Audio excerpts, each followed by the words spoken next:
नमस्कार दोस्तों, physical education गुरुजी के चैनल पे आपका स्वागत है। तो हम करंट अफेयर्स की क्लास लेकर एक बार फिर से आपके सामने हाजिर है। तो आज के जो बेहतरीन क्वेश्चन और कुछ जो करंट अफेयर जो लेटेस्ट चलता आ रहा है उसके हिसाब से हम करेंगे। तो पहला सवाल जो है वो है 1 मई 2026 में भारतीय स्टेट बैंक द्वारा जारी इकोब्रेव शोध रिपोर्ट के अनुसार Q4 FY26 के लिए भारत की अनुमानित वास्तविक जीडीपी वृद्धि है 7.2 पहला ऑप्शन है। ऑप्शन 2 है 6.9%। ऑप्शन 3 है 6.8% और ऑप्शन 4 जो है 7.3%। ठीक है, भारतीय स्टेट बैंक द्वारा जो जारी की जाती है का बताना है आपको। ये जो जारी की जाती है ये लगभग जो है 7.2% की जाती है। ठीक है, 7.2% की जीडीपी की जो है वृद्धि हुई है। आगे बढ़ते हैं। अगला सवाल है मेल एंडरसन जिनका मई 2026 में निधन हो गया किस खेल से जुड़े थे। ठीक है, ऑप्शन है क्रिकेट, टेनिस, हॉकी या एथलेटिक्स। तो मेल एंडरसन जो है वो ऑस्ट्रेलिया के हैं, ऑस्ट्रेलिया देश से थे और काफी बेहतरीन जो है ये टेनिस खिलाड़ी रह चुके हैं। ठीक है, इनका अभी मई 2026 में जो है निधन हो चुका है, तो इनके बारे में याद रखिएगा। मेल एंडरसन जो है टेनिस से रिलेटेड खिलाड़ी है और ऑस्ट्रेलिया के रहने वाले थे। ठीक है, अगला सवाल है मई 2026 में भारतीय तट रक्षक बल ने गोवा शिपयार्ड लिमिटेड में किस स्वदेशी fast patrol vessel FPV fast patrol vessel को कमीशन किया। ऑप्शन आपका है आईसीजीएस विक्रम, आईसीजीएस समर्थ, आईसीजीएस वीर या आईसीजीएस अचल। आईसीजीएस का जो पूरा नाम है वो है इंडियन कोस्ट गार्ड शिप। फिलहाल जो है मई के अंदर जो है भारतीय तटरक्षक बल जो था उसने गोवा के शिपयार्ड के अंदर स्वदेशी पेट्रोल वेसल आईसीजीएस अचल कमीशन किया गया है, ये भी आप याद रखिएगा। अगले सवाल की ओर बढ़ते हैं। मई 2026 में नरेंद्र मोदी की कर्नाटक और तेलंगाना यात्रा के संबंध में निम्नलिखित में से कौन सा कथन सही है, बताइएगा।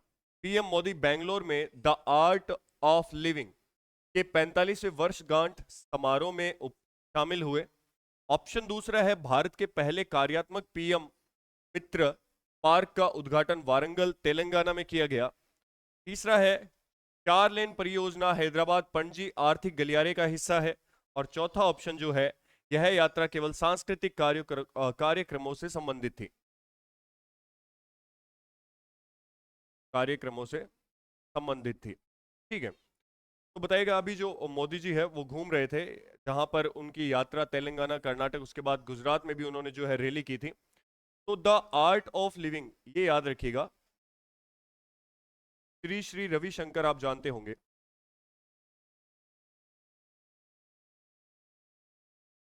इनके जन्म दिवस पर कि वर्षगांठ समारोह में ये शामिल हुए थे। और भारत के पहले कार्यात्मक पीएम मित्र पार्क का भी उद्घाटन जो है बिल्कुल सही बात है वारंगल तेलंगाना में किया था। तो जवाब दीजिएगा इसका कि ऑप्शन जो है दूसरा और तीसरा सही है, ऑप्शन पहला और चौथा सही है, या ऑप्शन पहला दूसरा और तीसरा सही है, या चारों ही ऑप्शन जो है वो सही है, बताइएगा।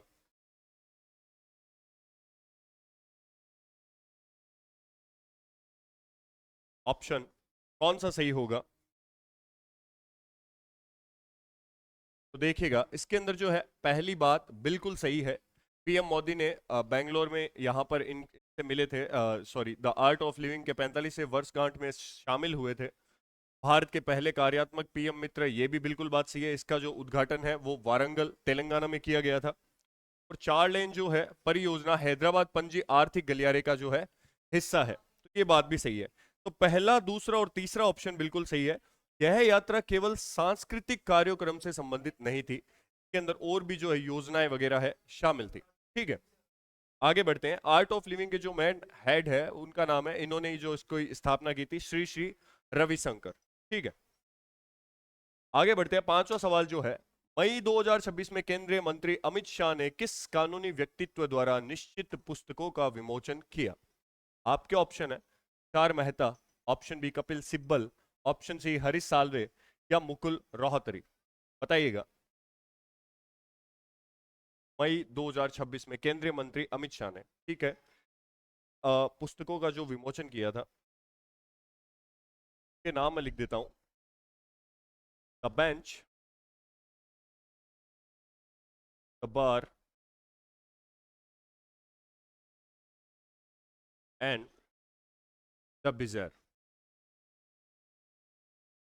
ये जो है कानून से जुड़ी हुई किताब थी। और एक जो था the lawful and the awful.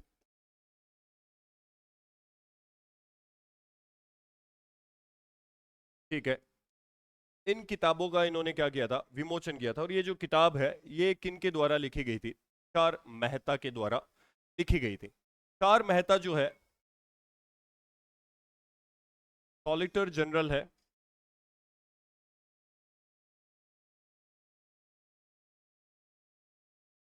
तो भारत के हैं ये, ठीक है, भारत के सॉलिसिटर जनरल, महाधिवक्ता, ठीक है। जो अटॉर्नी जनरल होता है,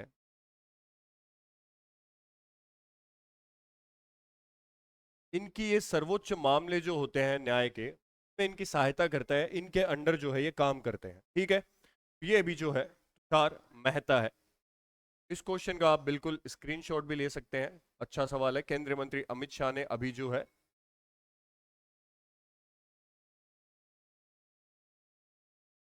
चलिए इसके बाद देखते हैं आगे।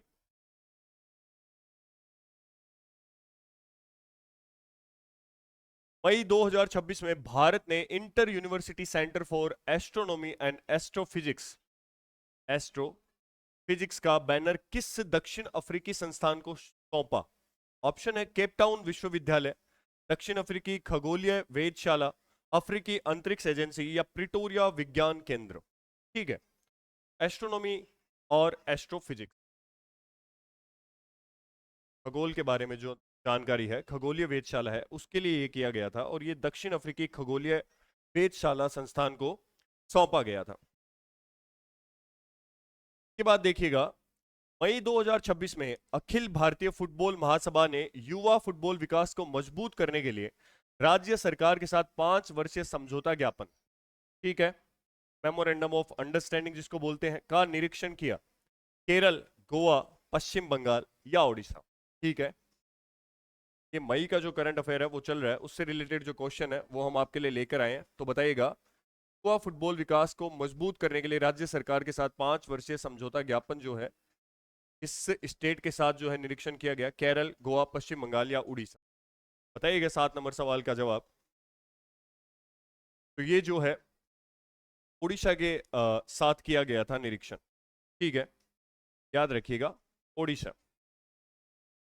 पश्चिम बंगाल का अभी लेटेस्ट हमने पढ़ा है, हिंदू अधिकारी जो है यहाँ पे सीएम बने हैं, याद रखिएगा।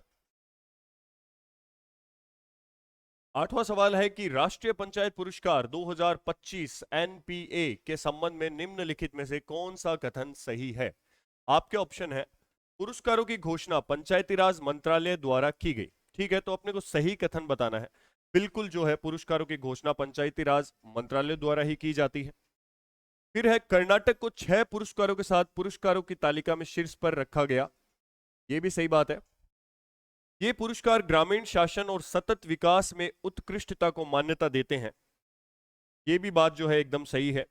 असम की न्यू नापम गांव पंचायत ने एनडीएसपीएसवीपी, ठीक है, एनडीएसपीएसवीपी का नाम पूरा जो है वो है नानाजी देशमुख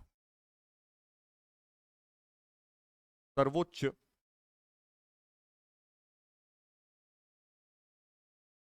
पंचायत सतत विकास पुरस्कार।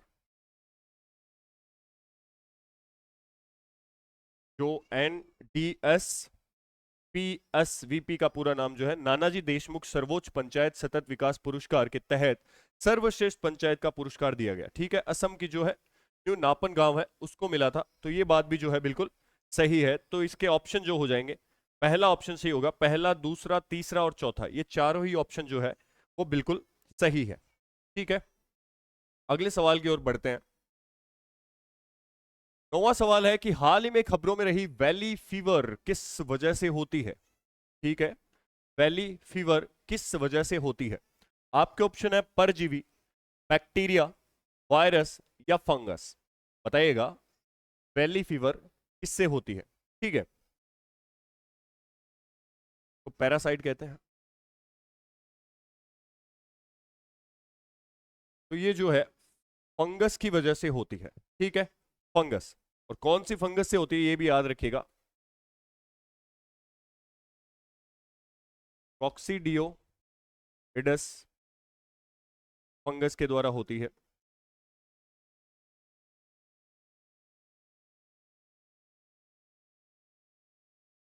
कॉक्सीडियोइडस फंगस के द्वारा ये जो है फैलती है, वैली फीवर जिसको बोलते हैं। 10वां सवाल है आज का कि मई 2026 में भारत ने फाइनल में किस देश को हराकर शंघाई हुंडई तीरंदाजी विश्व कप चरण 2 में महिलाओं की रिकवर्ड जो टीम थी का स्वर्ण पदक जीता। दक्षिण कोरिया, चीन, भारत या फिर डेनमार्क। ये भी अभी लेटेस्ट हुआ था, हुंडई जो कंपनी है गाड़ियों की, उनके द्वारा जो करवाया गया। इसके अंदर रिकवर टीम ने, कौन सी टीम जो थी, कौन से देश की टीम ने जो है गोल्ड मेडल जीता था। दक्षिण कोरिया, चीन, भारत या डेनमार्क। तो ये जो है फाइनल के अंदर चीन, चीन का याद रखिएगा। भारत ने हराया था, भारत इसके अंदर जीता था, और चाइना जो है हारा था। और तीरंदाजी जो विश्व कप है आर्चरी के अंदर। अगला सवाल है कि 2026 में द्रौपदी मुर्मू तो भारत की फिलहाल क्या है, राष्ट्रपति है, ने कितने नर्सिंग पेशेवरों को राष्ट्रीय फ्लोरेंस नाइटिंगेल पुरस्कार प्रदान किए गए। ठीक है, आपके ऑप्शन है 15, 10, 25 या 20।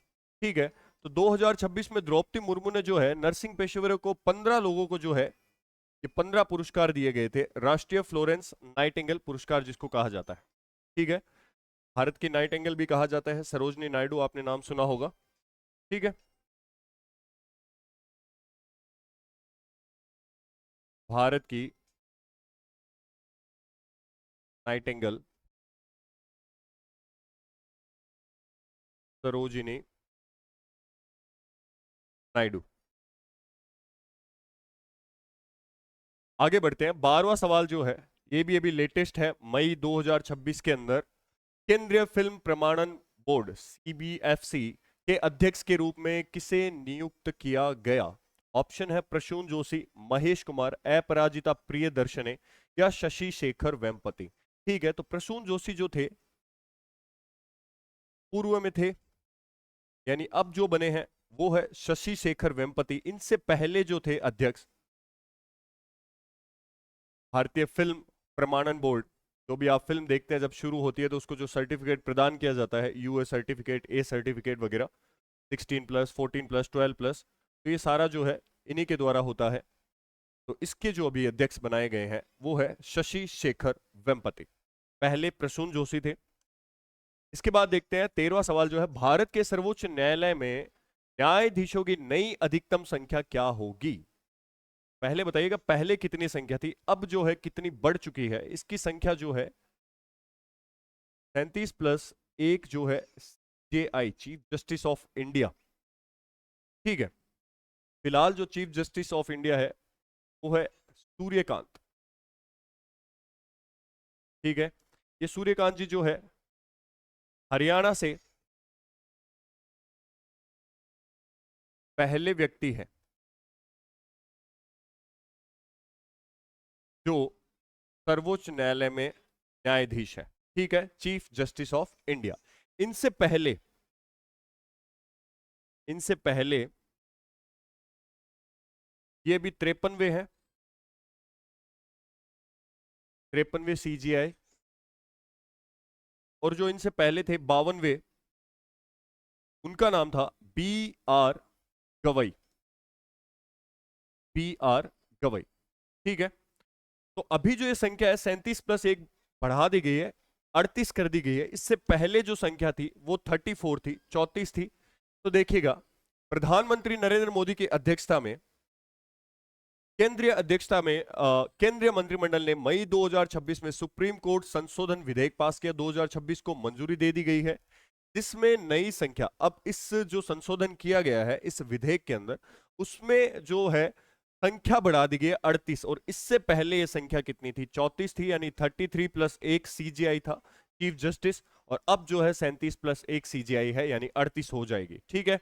आर्टिकल 124 क्या कहता है कि यह सर्वोच्च न्यायालय की स्थापना का प्रावधान करता है और यह बताता है कि न्यायाधीशों की संख्या संसद द्वारा कानून के माध्यम से निर्धारित की जाएगी, ठीक है। संसद जो कानून पास करेगा उसमें। सर्वोच्च न्यायालय अधिनियम 1956 यह न्यायाधीशों की स्वीकृत संख्या निर्धारित करता है। और अंतिम बड़ा संशोधन जो हुआ था इसके अंदर, वो था 2019 के अंदर। 2019 में इसका अंतिम संशोधन हुआ था, याद रखिएगा। फिलहाल इसकी संख्या 38 हो चुकी है, जिसमें 37 के साथ एक सीजेआई सहित 38। और पहले ये संख्या कितनी थी? 34 थी। और अब जो है मैंने बता दिया आपको, सीजीआई भारत के जो है वो है सूर्यकांत, याद रखिएगा। और इनसे पहले जो थे वो थे बी आर गवई, ठीक है। आर्टिकल 124 भी आप देख लीजिएगा ध्यान से। और इसमें जो सबसे बड़ा संशोधन पहले हुआ था, इससे पहले, वो हुआ था 2019 में। आगे बढ़ते हैं। राजस्थान फिजियो समिट 2026 का आयोजन कहां पर हुआ? बीकानेर, जोधपुर, जयपुर, कोटा। फिजियो थेरेपी आप लेते होंगे, फिजियोथेरेपी आपने ली होगी, ठीक है। ये जो है जयपुर के अंदर हुआ था, याद रखिएगा इसका आयोजन अभी 2026 के अंदर। 15 नंबर सवाल है कि प्रदेश में गणित, नवाचार व अनुसंधान और विज्ञान क्षेत्र में उत्कृष्ट योगदान देने वाले प्रतिभागी वैज्ञानिकों, व्यक्तियों और विद्यार्थियों को कौन सा पुरस्कार दिया जाता है? ऑप्शन है ब्रह्मगुप्त पुरस्कार, ऑप्शन बी चित्रगुप्त पुरस्कार, ऑप्शन सी आर्यभट्ट पुरस्कार, या ऑप्शन 4 पशुपति पुरस्कार। तो ये जो है विज्ञान के क्षेत्र के अंदर जो बेहतरीन अपना योगदान देते हैं, चाहे वो वैज्ञानिक हो, चाहे वो विद्यार्थी हो, चाहे कोई व्यक्ति हो, तो उसको ये जो है ब्रह्मगुप्त पुरस्कार दिया जाता है, ठीक है। ब्रह्मगुप्त पुरस्कार, ये भी लेटेस्ट है, याद रखिएगा। इसके अलावा कुछ चीजें देखते हैं हमारे राजस्थान वासियों के लिए। एक जो है नई बेहतरीन सूचना अभी अभी जो है कोर्ट ने पक्ष में फैसला दिया है, तो थोड़ा डिटेल से देखते हैं। मारवाड़ी भाषा से रिलेटेड, ठीक है। अरे, राजस्थानी भाषा जिसको मैं कहना चाहूँ, राजस्थानी भाषा, ठीक है। माननीय सुप्रीम कोर्ट का ऐतिहासिक फैसला आया है कि राजस्थान के सभी जो निजी स्कूल है, यानी प्राइवेट स्कूल है, वहां पर, और सरकारी जो भी विद्यालय है, वहां पर राजस्थानी भाषा अनिवार्य रूप से अब पढ़ाई जाएगी, ठीक है।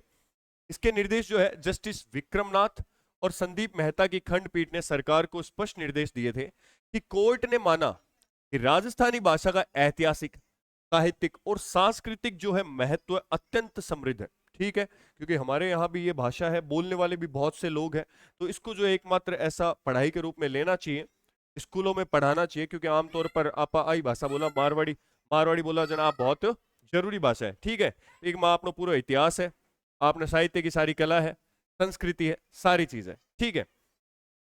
फिर भी इसे रीट परीक्षा या शिक्षण माध्यम के रूप में उचित स्थान अभी तक नहीं मिला था। याचिका पद्मा मेहता और अन्य द्वारा दी गई थी, जिस पर यह सुनवाई हुई थी। इसमें क्या कहा? राज्य सरकार का जो पक्ष आया है, सरकार ने कहा राष्ट्रीय शिक्षा नीति के तहत मातृभाषा में शिक्षा देने के चरणों का परीक्षण जो है चल रहा है, यानी कर रहे हैं इसके ऊपर कि कैसे कैसे इसको डिटेल से पढ़ाना है, क्या क्या चीजें होंगी इसके अंदर, क्या क्या सुधार किए जाएंगे। और कोर्ट का एक सख्त निर्देश भी दिया गया है कि 30 सितंबर तक इस रिपोर्ट की जो है पालना करें, ठीक है। 30 सितंबर तक, ये बहुत ही गर्व की बात है। यह करोड़ों राजस्थानियों भाषियों की अस्मिता और सांस्कृतिक पहचान की एक बड़ी जीत है। तो थाना और माना गर्व होना चाहिए अपनी भाषा पर।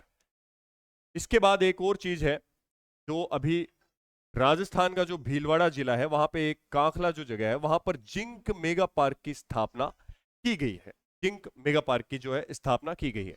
कि विशेषता क्या है? यह पार्क डाई कास्टिंग, गैल्वेनाइजिंग और जिंक ऑक्साइड जैसे जिंक आधारित उद्योग के लिए एकीकृत केंद्र होगा। ठीक है। निवेश जो है राइजिंग राजस्थान 2024 में घोषणा के अनुसार वेदांता समूह द्वारा जिंक और तेल उत्पादन में भारी निवेश किया जाएगा, वेदांता समूह द्वारा। ठीक है। गैल्वेनाइजिंग आप समझते हो, जस्ते की जो परत चढ़ाई जाती है, 10वीं क्लास में आता था।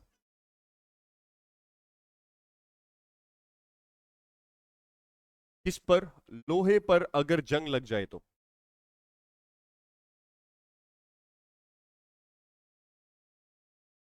लोहे पर जंग लगने पर जो है जस्ते की परत चढ़ाना क्या कहलाता है? गैल्वेनाइजिंग कहलाता है। डाई कास्टिंग भी एक ऐसा सिस्टम है जिसमें इंजेक्ट किया जाता है इसको, जिंक को लिक्विड फॉर्म के अंदर। ठीक है। जो भी एल्यूमिनियम हो गया, जिंक हो गया, उसको क्या किया जाता है? इंजेक्ट किया जाता है किसी धातु के अंदर, उसको पिघला के। चलिए इसके बाद आगे देखते हैं।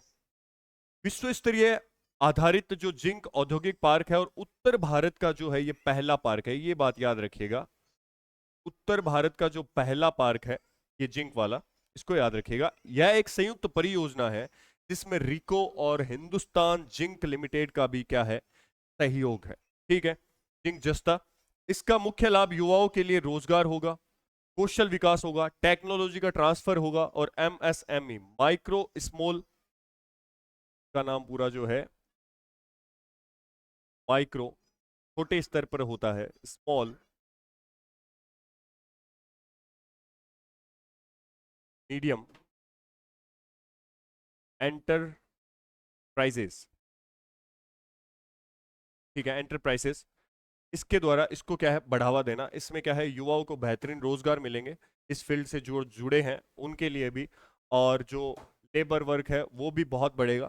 तो ये बहुत ही अच्छी चीज की पहल की गई है। तो इसी के साथ जो आज की क्लास थी, ये हमारे 15 सवाल थे। इसके अलावा दो चीजें मैंने आपको बताई, वो याद रखिएगा आप। एक मारवाड़ी भाषा से रिलेटेड बताई थी आपको, और दूसरी जो थी मैंने बताई जिंक जो है भीलवाड़ा के अंदर कांकला में। फिजिकल एजुकेशन गुरुजी चैनल को आप प्ले स्टोर से डाउनलोड कर सकते हैं, जिसमें हमारे बहुत सारे जो कोर्सेज अवेलेबल है आपके आने वाले एग्जाम्स के लिए। और 13 सितंबर को अभी जो है विज्ञप्ति जारी की गई है 2026। पीटीआई के पद जो है वो भी बढ़ा दिए गए हैं। तो बीपीएड की परीक्षा भी जल्दी विज्ञप्ति जारी होगी। तो आप हमसे ऐसे ही जुड़ते रहे, मिलते रहे। जय हिंद, जय भारत।